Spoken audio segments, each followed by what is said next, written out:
All right. Thank you for joining another week of Lunch Break Learning with Coach Shaquan. As I always say, I am excited. We are at the time of this recording, the first week, I guess actually the second day in October. And yes, it is what I am dubbing an authentic October. So it's some more information coming out about that, but we are going to have an authentic October. And I thought the best way to begin having that conversation was to really start getting into the thick of relationships. So our topic today, we'll be talking 5 ways to manage catabolic relationships. Okay. 5 ways to manage catabolic relationships. So get your notes. Okay. This is a lunch break. This is a time for you to take a break from work to work on you. We really dig into some journal prompts, some questions. And actually, as I was going through this topic and I'm reading over my notes, like I have notes and notes and notes. And I'm like, okay, this is a whole masterclass, which I have taught this before years ago. I would say post-COVID, which was years ago. So I'm going to get as much as I can in respecting our 30-minute time. So the first thing I want to do is introduce myself for those that may or may not be familiar with me. My name is Coach Shaquan. I study how people communicate, connect, and show up in personal and professional relationships. As a certified relationship coach, I have created, or with the assistance of the Lord, okay, because for me, and the humans in my house, we serve the Lord. Okay. So the Lord blessed me with the opportunity to serve in a way that I have created, or He's helped me to create this framework called Check Your BS. And BS stands for belief system. And so I help people really dig into the belief systems that they've created, knowing where the source that they came from and how their belief system is impacting how they're showing up in the bedroom, boardroom, and everywhere in between. And so I really like to say that I'm more of a teacher. And I put this in my Instagram live the other day. Teacher Shaquan doesn't have as much of a ring as Coach Shaquan does. So just know that you are in a teaching space whenever you are around me. Okay, so 5 ways to manage catabolic relationships. So I want to go ahead and define what relationships are. Uh, they're defined by how you communicate, how you connect, and how you show up. Okay. Relationships are defined by how you communicate, how you connect, and how you show up. And oftentimes we think about relationships only being in an intimate space. Yet again, we're talking relationships in the bedroom. So in your marriage or relationships, intimate relationships, boardroom, in your career, in your job, in entrepreneurship, business, and everywhere in between. And I'm from St. Louis, and we say these things like we do our E's and our R's, we kind of run them together. So everything, right? Everything in between is what we talk about. And so understanding how you show up, right? How you are communicating, how you're connecting, how you're showing up in these personal and professional relationships, there's a catabolic place to it. So let's go ahead and define catabolic. I talk about energy, again, repetitive. People talk about energy. I teach it and really teach it from a perspective that's grounded in facts, right? In truth. So we describe it as 2 types of energy. The first one is anabolic energy. Anabolic is healing, constructive, and success focused. When you're feeling your best, you're doing your best, you're not under stress, your body says, okay, give me more of that. And it gives you more access to this anabolic energy, which creates focus and creativity and peace and joy and happiness. And again, less stress. On the other side, it's catabolic energy. Okay. Catabolic energy.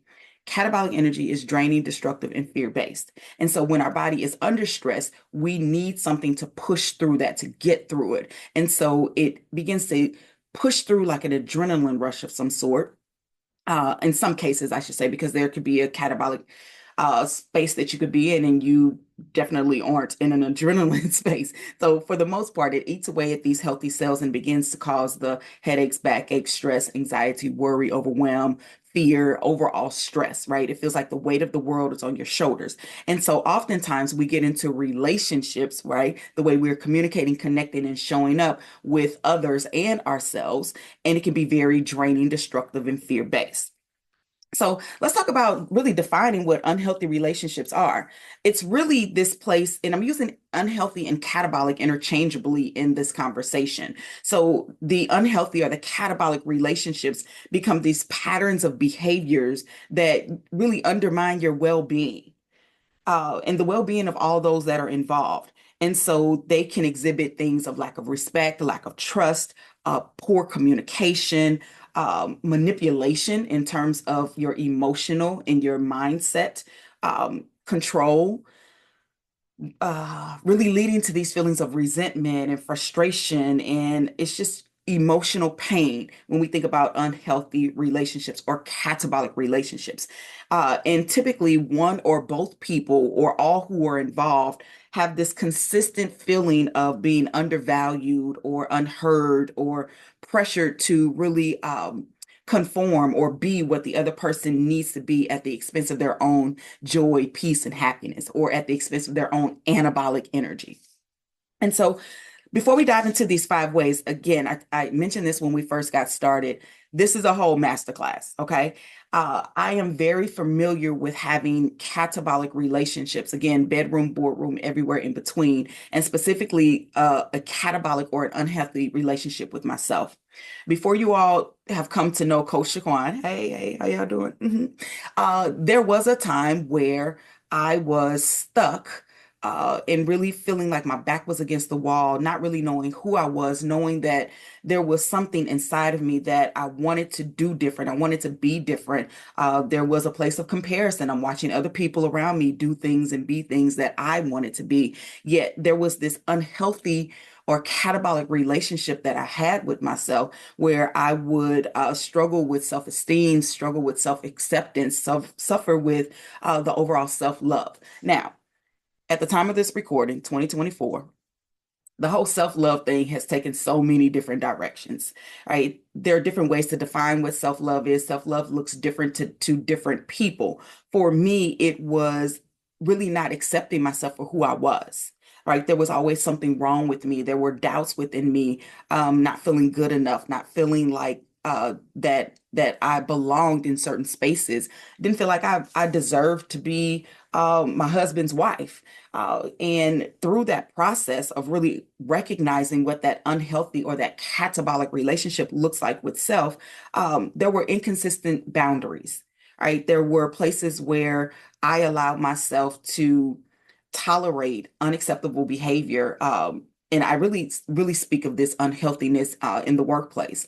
I've been in entrepreneurship, in the brand and building and evolution of Coach Shaquan now for 11 years. And for 13 years prior to that, I worked in a very toxic environment. They say people don't leave companies, they leave leaders. And so the relationship I had with leadership was very unhealthy. And then it allowed me or positioned me not to be able to create these boundaries. So they were inconsistent, right? I would show up one way at work and a different way at home. After fighting for myself at work, I came home and I was very submissive.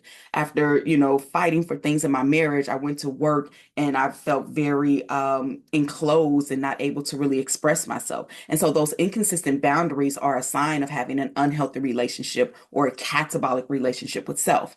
I mentioned self-doubt, right? Thinking about the things that I didn't think I was capable of, really thinking about things that would never happen for me.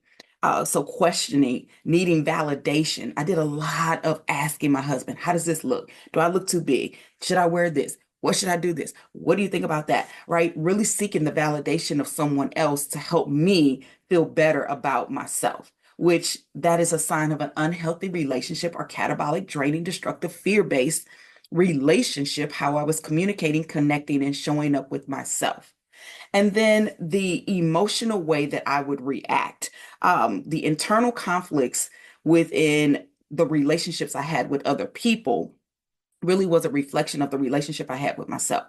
So you say something I didn't like, I'm gonna pop off, right? I can tell you up from the rooter to the tutor with my words, right? Or I would kill them with silence, right? Shut down. So there's this opposite end, right? We tend to either pop off or we shut down, and the emotional reactions within that really were hidden. Oh gosh, what can I say? That it was really a underlying sign of insecurities that I had within myself. Okay, so I like to give y'all a journal prompt. So I want you to think about what are some of the ways in which you have an unhealthy relationship or a catabolic relationship with yourself. Okay. Think about in what ways currently that you have unhealthy and or catabolic relationship with yourself. Ooh. Let me know in the comments. I got some ladies here in the break room. Hey y'all, via Zoom, and then those that are on Instagram. If you feel so inclined or open, what might be some of those unhealthy ways or catabolic ways that you are in relationship with yourself?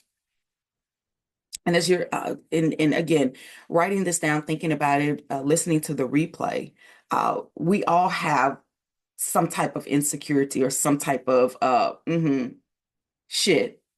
You say what, coach? Did you just say, I thought you said you was a Christian. Oh, I am. Okay. So see, shit is an acronym. It's part of the coaching framework of helping you to understand that you are full of shame, hurt, insecurities, and truth. Okay. And so if you're thinking about, well, I don't know what kind of unhealthy relationship, I don't know, identify your shit. And then go back and listen to a previous episode of Lunch Break Learning where we talk about, are you stuck in your BS? Because I talk about that shit too. Okay. All right.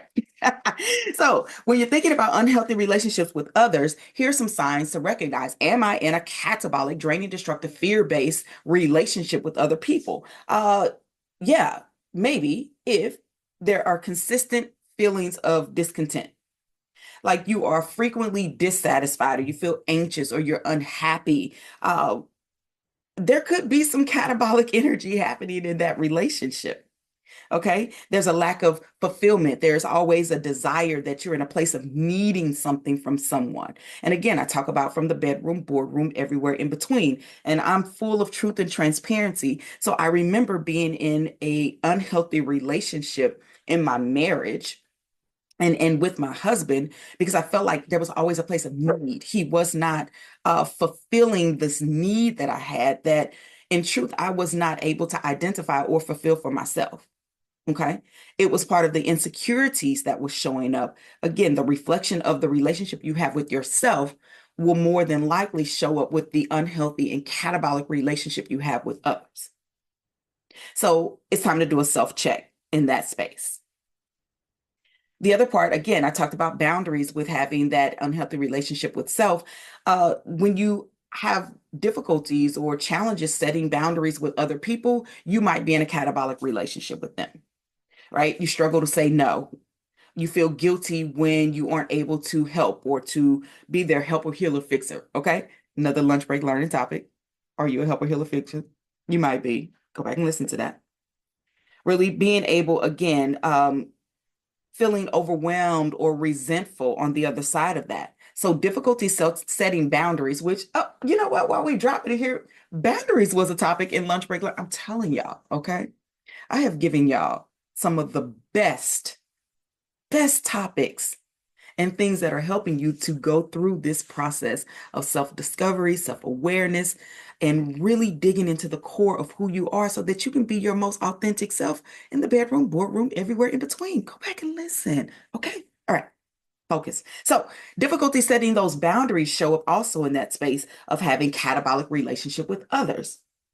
Self-check, look at how you are prioritizing your needs versus their needs. Okay. How are you consistently showing up for other people, yet they don't reciprocate that? Again, helper, healer, fixer, unhealthy or catabolic relationship with other people. And then those reoccurring conflicts, patterns of conflicts, like, yeah, you find yourself in the same cycle of arguing. You fighting about this and you arguing about this. Again, bedroom, boardroom, everywhere in between. I always say, think about the last time, journal prompt, okay? How do you know if you are in a catabolic relationship with someone else, okay? Whether it be intimate, personal, professional. Think about the last disagreement, the last argument that you had with this individual or people. Was it resolved or will it come up again? Ooh. Is it resolved or will it come up again? Because that is a way to tell if the relationship that you have is unhealthy and is catabolic. The reoccurring things that you argue about, the reoccurring things that come up, the reoccurring conversations. So again, truth and transparency, that type of conversation. Ooh, you know what? I just thought I got another topic. Somebody write this down. Write this down and remind me, please. We're going to talk about the 5 things you don't know about your favorite couples. Okay.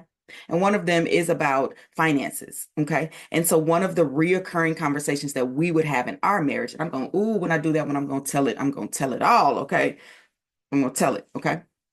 These are my confessions. So some of the conversation we had about finances was really about the insecurities that I was experiencing and the perception of what I thought finances should look like in a marriage, right? Based off of what my parents look like. And so what happens is if those conversations continue to come up, it is an unhealthy and catabolic relationship, how you communicate, connect, and show up with other people. Okay. So I've kind of given you the deets. Thank you in the break room. Hey girl, hey. So yes, we're going to talk about in another episode 5 things you don't know about your favorite couples, or I might do another live or a reel. Y'all gonna get that though, because that's some good stuff. Okay. So why do people stay in unhealthy relationships? I'm going to go through these and then we're going to talk about what we came here to talk about, the 5 ways to manage these catabolic energies. Why do people stay in unhealthy relationships? Uh, Sometimes it's because of fear of being alone, right?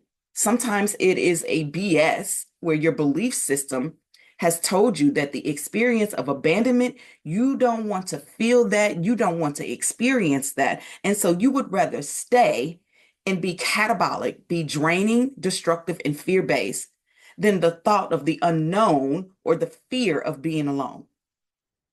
It happens all the time. And then once you have been in multiple catabolic relationships, again, friendships, in relationships at work, relationships with leadership, it becomes so familiar to you that you don't even know that you're stuck in a cycle of catabolic relationships. So instead of facing the fear of the unknown, you would rather stay. Another reason why people stay, there's this low level of catabolic energy in terms of self-esteem and self-worth. I do a lot of teaching on energy and talking about, again, these catabolic, anabolic energies and really teaching how you can identify your level of energy on these 7 levels, ranging from level 1 and 2, which is 100% catabolic, 100% draining, destructive, fear-based, up to level 7, which is 100% anabolic, which is healing, constructive, and success focused. And people have no idea or are completely unconscious of the range of their energy in terms of their catabolic energy. Or I should say, in terms of their relationship with with themselves and others. And so we stay in these unhealthy relationships because we feel those lower levels of catabolic energy, those low self-esteems, those low self-worths, and really get into this space where you're in what I described as the box.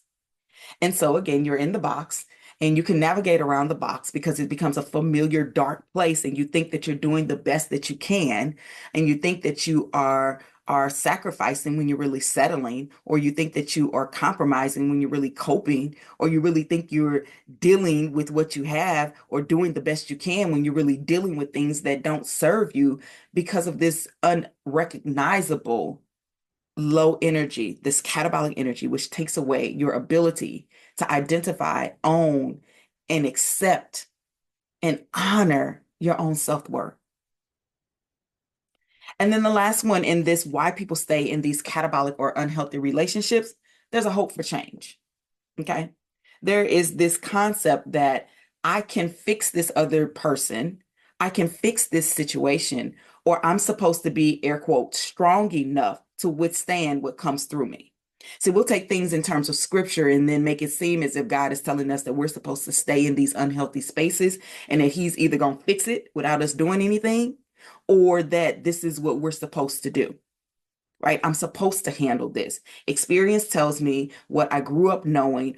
I'm supposed to stay here and I'm supposed to do everything and I'm supposed to hope, okay? Hold on to the hope that things will improve or things will change. Let me tell you, there is a such thing as false hope. Okay? False hope. So that's a journal prompt. How might I, or why do I stay in relationships that feel catabolic? Why do I stay in relationships that feel catabolic, right? Pay attention to the way it makes you feel. Feels draining, destructive, and fear-based. Why do I stay in those type of relationships? And again, relationships, why do I communicate, connect, and show up in those spaces? And we are not just talking about intimate relationships. We're talking friendships, family ships. They say that's family. Blood is family does not give you an excuse to disrespect you, to completely ignore your boundaries. It's unhealthy. And it's causing the stress and the anxiety and the worries and the fear and the overwhelms. That is why you're awake at night. That's why you're always worrying. Stress, like this chronic stress, it's a killer. So we must be honest with ourselves, remove this sense of false hope. And here are 5 ways that you can manage these catabolic relationships. Okay. Now, these are going to go fast because, like I said, this is a whole masterclass over a lunch break. Does anybody have any questions? Please let me know. Any questions, any comments? Again, if you're watching this live, we're here going through this. If you're watching the replay, please feel free to shoot me an email or jot down those questions. And next time we connect, let me know. Okay. Someone says here in the break room, love for kids, knowing that they are immature, so possibly waiting on them to mature. Yes, and the catabolic relationship or the unhealthy relationship that we potentially have with our kids usually shows up in a way of being an enabler, right? Because we've been there, because we know what dangers lie ahead, because we know what things that they can avoid, we don't want them to experience the same stress or the same heartbreak or the same heartaches or the same struggles or the same challenges that we did. Like, why would I want you to struggle when I already know how to make sure that you can avoid those things? So it is somewhat waiting for them mature. And then the thing that has helped me is really understanding that some lessons can't be taught, they must be learned. Okay? Some lessons can't be taught, they must be learned. And what we have to do is to trust that we have instilled in our kids, right, these core values. And even though it doesn't seem like they're listening, we must trust that process. And then from a spiritual perspective, trust that God is protecting them even when they are doing some of the dumbest ish possible. Okay. And we're maybe talking about some of the older kids. Our smaller kids, yes, we still have a responsibility to nurture them and to really guide them along the way, and still allowing them space to learn and to implement the things that we've taught them. Okay. And sometimes again, that catabolic or unhealthy relationship is because we want to fix it. We want to fix it. We want to help them to avoid those things that we've experienced. And again, some lessons can't be taught. They must be learned. Okay. I hope that helps. All right. So these 5 ways to manage catabolic relationships. The first one, boom, boom, boom, boom, boom, boom, boom. You got to acknowledge your role. You are playing a part in this thing, honey. Yes. Acknowledge your role. So a lot of people don't like to talk about this particular word. But when I talk about energy and when I talk about being in these lower levels of catabolic energy, specifically in level 1, you are a victim. Oh, child, did she just call me a victim? No, I'm not. No, I'm not. See, I do this energy assessment. And people say, okay, I've done assessment out. I've done Myers-Briggs, I've done DISC, I've done the colors. I got all the assessments, coach. I don't need another assessment. You've never had an assessment like this, okay? This assessment is about revealing your thought action pattern. So you can literally see what you think, how it makes you feel, and what you do as a result on paper. Mind blowing. Okay. So we're going to be talking about more of that. And if you're interested in learning how you can take the assessment, check the link in the bio. The information is in there. Okay. All right. So back to what we're talking about. Acknowledge your role. You are the victim. You're playing the victim. You are in a place that allows you to receive sympathy. Oh, girl, it's going to be okay. It's going to be all right. Or, woe is always me. It's always my fault. Things will never get better. Right? You are contributing to the catabolic energy by not standing and standing on the foundation of the truth of who you were created to be.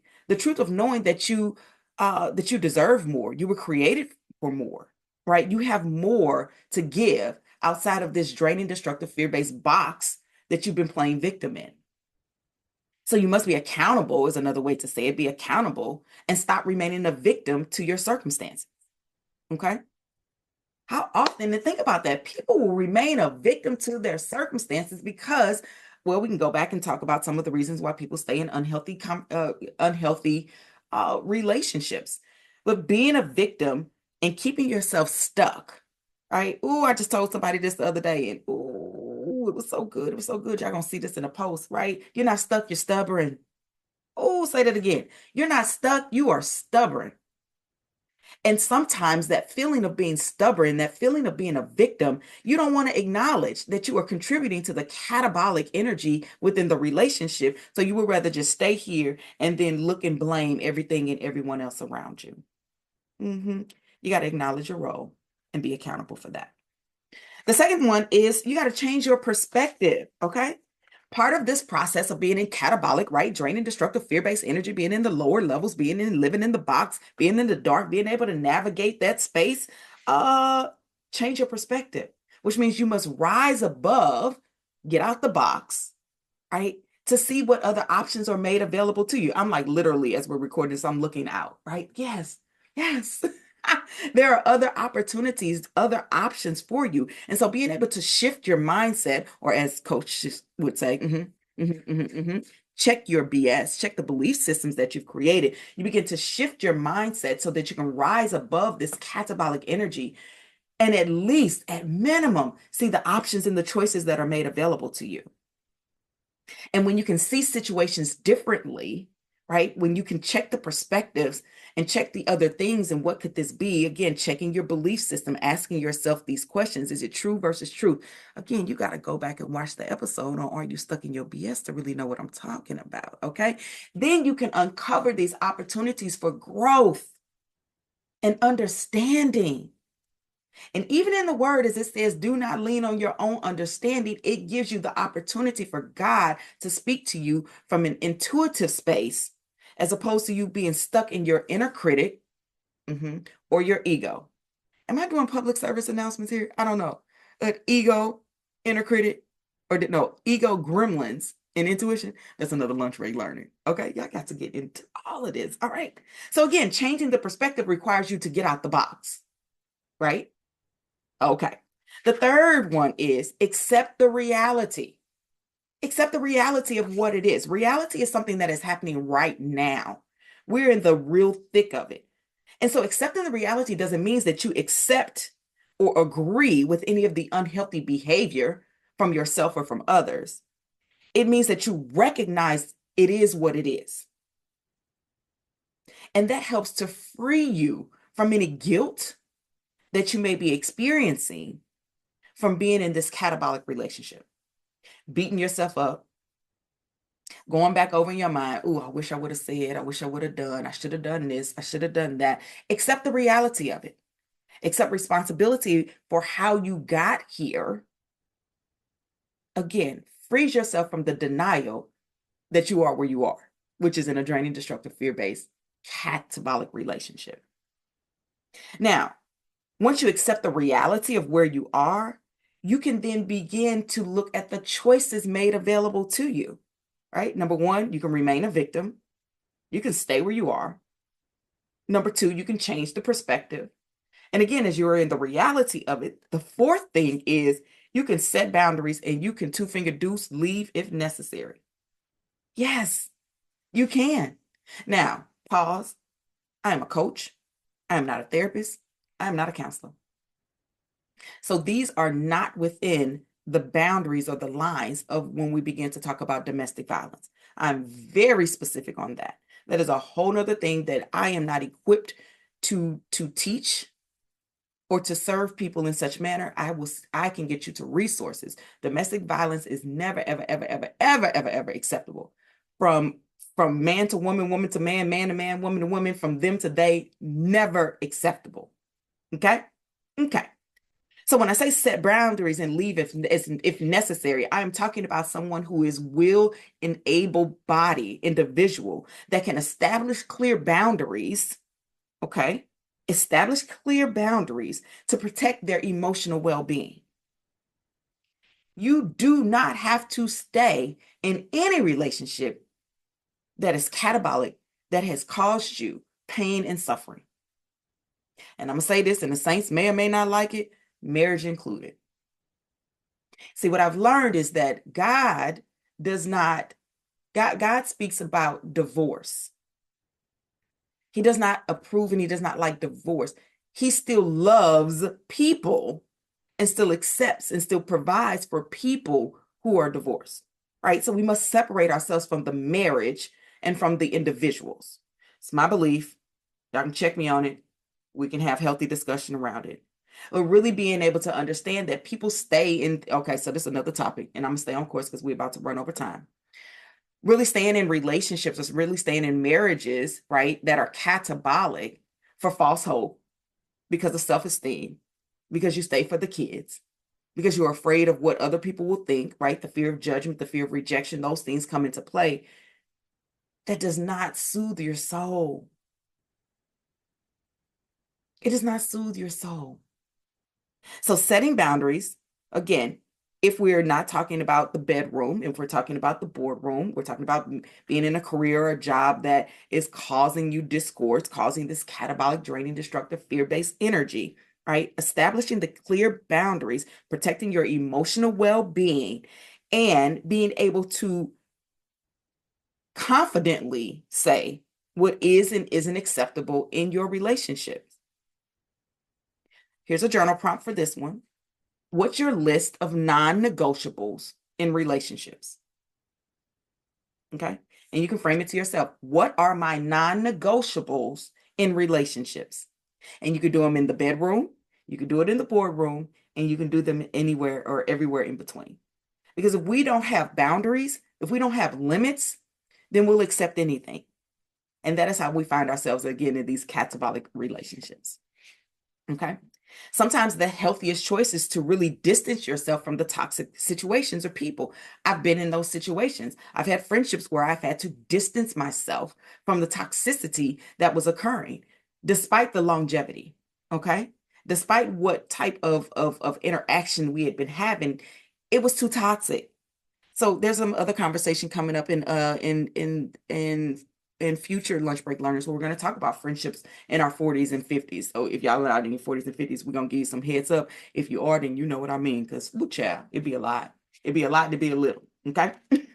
And so our last one, as we get ready to wrap up, is to transform the relationship. Wait, how do I transform the relationship, coach? How do I transform that? Really look at the ways that you could address any of the underlying issues. One of the biggest questions to ask is, how did I/we get here? How did we get here? Transforming it helps you to really get to the core and to the foundation and find where the cracks are and be able to fill them in, or to say, you know what, that is a little too broken. So what I can do is begin to build elsewhere, not leaving that behind, not forgetting that, not sweeping that shit under the rug, the shame, the hurt, the insecurities, and the truth. More so looking at how can I start anew? So really fostering more constructive and more supportive dynamic within these relationships. You can transform. How? You got to have the break before you experience the build. Okay? You must have the break before you experience the build. So when I talked about the foundation being cracked and you're looking to transform and you see that, now it is time to build, which means you got to go to the core of that thing. We got to get to the root of that thing, right? Perhaps discuss some situations, some experiences, some truths that you may not want to explore, you may not want to face, right? Not discussing it, not facing the truth doesn't change that it's true. So really commit to personal growth, personal development, really encouraging the same within your partnerships. Again, bedroom, boardroom, everywhere in between. How can we transform this?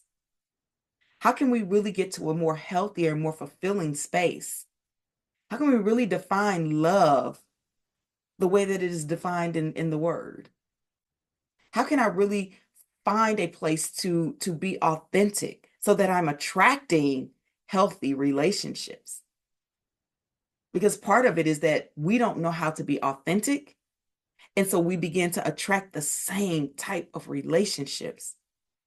And we find ourselves unable to transform because we are unwilling to change the way that we think. All right, y'all.